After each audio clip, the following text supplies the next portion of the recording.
வேண்டித்தான் அந்த பெண்களை அந்த பெண் அங்கே அழைத்தாள் என்பதை அல்லாஹ் சொல்லிவிட்டு சொல்லுகிறான். அந்த பெண் மேலும் சொல்லுகிறாள், வலகத் ராவத்துஹு அன் நஃப்ஸிஹி, நிச்சயமாக நான் என் விருப்பத்துக்கு இணங்குமாறு அவரை நான் பணித்தேன், என் விருப்பத்துக்கு இணங்குமாறு நான் அவரை அழைத்தேன், என்னுடைய ஆசையை பூர்த்தி செய்யும்படியாக நான் அவருக்கு கட்டளை பிறப்பித்தேன். ஆனாலும் கூட அன்புக்குரிய நேர்களே, அன்பான சகோதரர்களே, கொஞ்சம் நிதானமாக சிந்தியுங்கள். அல்லாஹ் என்ன சொல்லுகிறான்? வலகத் ராவத்துஹு அன் நஃப்ஸிஹி, நான் என் விருப்பத்துக்கு இணங்குமாறு அவரை நான் அழைத்தேன், நான் அவரை பணித்தேன், நான் அவரை நிர்பந்தித்தேன். என்றாலும் தன்னிடம் இருந்த இருக்கக்கூடிய மன உறுதியின் காரணமாக அந்த பாவத்தை விட்டும் தன்னை அவர் விலகிக் கொண்டு விட்டார், தன்னை பாதுகாத்துக் கொண்டு விட்டார். தன்னிடமிருந்த அந்த பத்தினித்தனம், தன்னிடமிருந்த மன உறுதி, என்னுடைய கற்பை, என்னுடைய ஆசையை அல்லாஹ் ஹலாலாக்கின ஒன்றை தவிர வேறொன்றில் வைக்க மாட்டேன் என்று சொல்லக்கூடிய மன உறுதி இருந்ததின் காரணமாகத்தான் யூசுப் அலைஹிஸ்ஸலாத்து வஸ்ஸலாம் தன்னை பாதுகாத்துக் கொண்டார்கள். இந்த இடத்தில் கொஞ்சம் நிதானமாக சிந்தித்து பாருங்கள். அல்லாஹ் ஒன்றை சொல்லுகிறான், கேவலத்தை வெளிப்படுத்துகிறான், அற்பத்தனத்தை வெளிப்படுத்துகிறான், சொற்பத்தனத்தை எல்லாம் வெளிப்படுத்துகிறான். அந்த பெண் சொல்லுகிறாள், நான் இந்த யூசுஃபை பாவத்தின் பக்கமாக அழைத்தேன், என்னுடைய ஆசையை பூர்த்தி செய்யும்படியாக பணித்தேன். அவள் சொல்லுகிறாள், அவள் மீண்டும் சொல்லுகிறாள், ஆனால் அவரோ தன்னிடமிருந்த மன உறுதியின் காரணமாக தன்னை பாதுகாத்துக் கொண்டு விட்டார் என்று சொல்லிவிட்டு அந்த பெண் சொல்லுகிறாள், இதற்கு பிறகு, இதற்கு பின்னால் நான் எதை சொல்லுகிறேனோ அதற்கு அவர் வழிபடவில்லை என்றிருந்தால் திடகாத்திரமாக இவர் சிறையில் அடைக்கப்படுவார், சிறை பிடிக்கப்படுவார். நிச்சயமாக இவர் அற்பமான சொற்பமான சிறுமைப்படுத்தப்பட்ட மக்களில் ஒருவனாக இவன் ஆகிவிடுவான் என்று சொல்லி அந்த பெண், இந்த பெண்களுக்கு முன்னால் அந்த அசீசுடைய மனைவி, அந்த ஜுலேஹா என்று சொல்லக்கூடிய அந்த பெண், இந்த பெண்களுக்கு முன்னால் தன்னுடைய தவறை வெளிப்படுத்திவிட்டு, நான் செய்ததற்கு காரணம் இதுதான் என்று சொல்லக்கூடிய தவறுக்குரிய காரணத்தை சொல்லிவிட்டு அவள் சொல்லுகிறாள், நான் நிறுத்திக் கொள்ளவில்லை. அந்த அளவுக்கு வெட்கம் கெட்ட தன்மை வந்துவிட்டது, அந்த அளவுக்கு ரோஷமற்ற தன்மை வந்துவிட்டது, பாவத்தை பகிரங்கப்படுத்தி விட்டால்.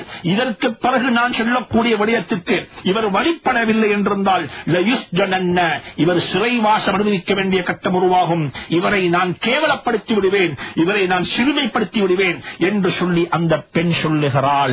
அன்புக்குரிய நேயர்களே, இதைத்தான் ஹஜ்ரத் ரசூலுல்லாஹி ஸல்லல்லாஹு அலைஹி வஸல்லம் இப்படி சுட்டிக்காட்டினார்கள். இது பெண்களுடைய இயல்பு, இந்த குணம் பெண்களுக்கு இருக்கத்தான் செய்யும். இதை வைத்துத்தான் அல்லாஹ் பெண்களை படைத்திருக்கிறான். இந்த நிகழ்வை, இந்த நிகழ்ச்சியை கேட்டுக் கொண்டிருக்கக்கூடிய யாராவது ஒரு தாய், நான் அப்படிப்பட்ட ஒரு பெண்ணாக இல்லை என்றிருந்தால் அதை நாங்கள் ஏற்றுக்கொள்ள மாட்டோம், அதை நாங்கள் நம்பவும் மாட்டோம். பெண்களை அல்லாஹ் இப்படித்தான் படைத்திருக்கிறான்.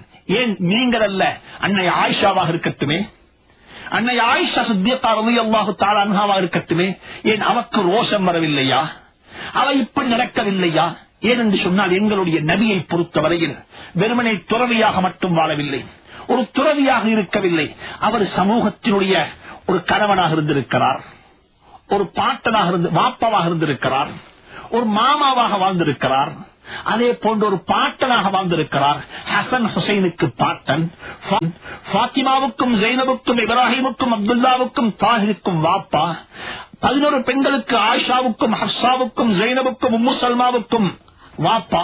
இப்படியாக சொல்ல போனால் அன்புக்குரிய நேர்களே, அன்பான சகோதரர்களே, எங்களுடைய நபி திருமணம் முடித்தது மாத்திரமல்ல, குடும்ப வாழ்க்கையில் ஒரு மனிதன் எப்படிப்பட்ட நிலைமைகளை சந்திக்க வேண்டும், எப்படிப்பட்ட மனைவிமார்களுடன் எப்படி நடந்து கொள்ள வேண்டும் என்பதை வாய் மூலமாக மாத்திரம் சொல்லாமல் செயல் ரீதியாக ஒரு ஆத்மீக தலைவர் என்று சொல்லக்கூடிய விதத்தில் அவர் செய்து காட்டிவிட்டு போயிருக்கிறார். ஹதீஸ்ல வந்திருக்கிறது புகாரி ஷரீஃப்ல. அன்புக்குரிய நேர்களே, அன்பான சகோதரிகளே, இவைகளை கேட்டு சந்தோஷப்படுங்கள். இப்படிப்பட்டவர்களா பெண்கள் என்று சொல்லி அபூ மூஸா அஷ்அரி ரலியல்லாஹு தஆலா ரிவாயத் செய்கிறார்கள். இமாம் புகாரி ரஹ்மத்துல்லாஹி அலைஹி இந்த ஹதீஸ் ரிவாயத் செய்றாங்க. நபி ஸல்லல்லாஹு அலைஹி வஸல்லம் அவர்கள் கடைசி கட்டம், அவர்களுக்கு நோய் வந்து விட்டது.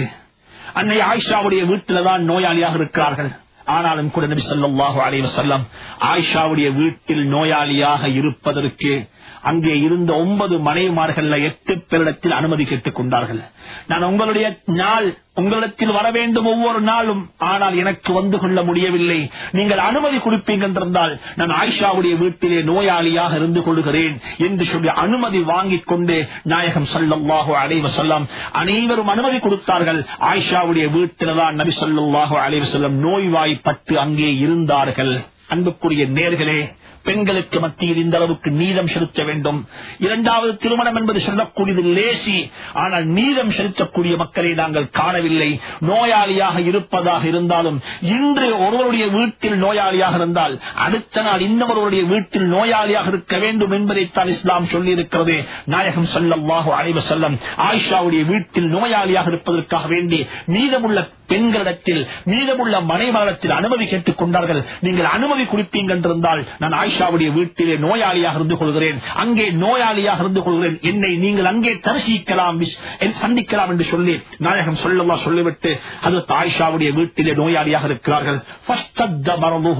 பள்ளிக்கு கூட போக முடியாமல் அளவுக்கு நோய் கடினமாகிவிட்டது. நாயகம் ஸல்லல்லாஹு அலைஹி வஸல்லம் வீட்டிலே நோயாளியாக இருக்கிறார்கள், பள்ளிக்கு போக முடியவில்லை, வாங்கு சொல்லப்பட்டு விட்டது. ஹஜ்ரத் பிலால் ரலியல்லாஹு தஆலா சொன்னார்கள், யா ரசூலல்லாஹ் இகாமத்து சொல்ல வேண்டும், என்ன செய்வது என்று கேட்ட சந்தர்ப்பத்தில் ஹஜ்ரத் ரசூலுல்லாஹி ஸல்லல்லாஹு அலைஹி வஸல்லம் சொன்னார்கள், முரு அபா பக்ர ஃபல்யுஸல்லி பின்னாஸ், சொல்லுங்கள் அபூபக்கருக்கு தொழுவிக்கும்படியாக. அங்கே உமரும் இருந்தார், அங்கே அலியும் இருந்தார், அங்கே அப்துல் ரஹ்மான் பின் அவ்ஃபும் இருந்தார்கள்.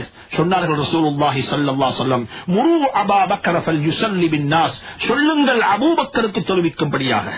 இந்த கட்டத்தில் அன்னை ஆயிஷா சித்திகா ரலியல்லாஹு தஆலா அன்ஹா ஒரு வார்த்தையை சொன்னால், ஒரு ஆழமான ஒரு கருத்தை பேசினால், தலையில் ஒன்றை வைத்துக் கொண்டு வாயினால் ஒன்றை பேசினால், இதுதான் பெண்கள் என்று சொல்லக்கூடியவர்கள். அந்த ஆயிஷா சொல்லுகிறாள், நபியை பார்த்து, யா ரசூலல்லாஹ், என்னுடைய தந்தையை நீங்கள் ஏன் முற்படுத்துகிறீர்கள்? இன்னஹு ரகீகுன், அவர் ரொம்ப சாஃப்டானவர், அவர் கடின போக்கு அவரிடத்தில் இல்லை. உங்களுடைய முஸல்லாவில் எழும்பி நின்றால் அவருக்கு நிற்க முடியாது, அவர் அழ ஆரம்பித்து விடுவார், அவர் அழுதால் மக்களும் அழுவார்கள். எனவே உமருக்கு சொல்லுங்கள் தொழுவிக்கும்படியாக. இன்னஹு ரகீகுல் கல்ப் இதா காம மகாமக லம் யஸ்ததி அன் யுஸல்லி பின்னாஸ், உங்களுடைய முஸல்லாவில் போய் நின்று கொண்டு அவருக்கு தொழுவிக்க சக்தி இல்லை, எனவே வேறொருத்தருக்கு சொல்லுங்கள், உமருக்கு சொல்லக்கூடாது என்று சொல்லி ஆயிஷா சித்திகா ரலியல்லாஹு தஆலா நபியை பார்த்து சொல்றாங்க. இன்னும் இரண்டாவது முறை சொன்னாங்க, முரு அபா பக்ர ஃபல்யுஸல்லி பின்னாஸ். ஆயிஷா இரண்டாவது முறை இதே கருத்தை சொல்லுகிறாள். மூணாவது முறையும் சொன்னாங்க ரசூல்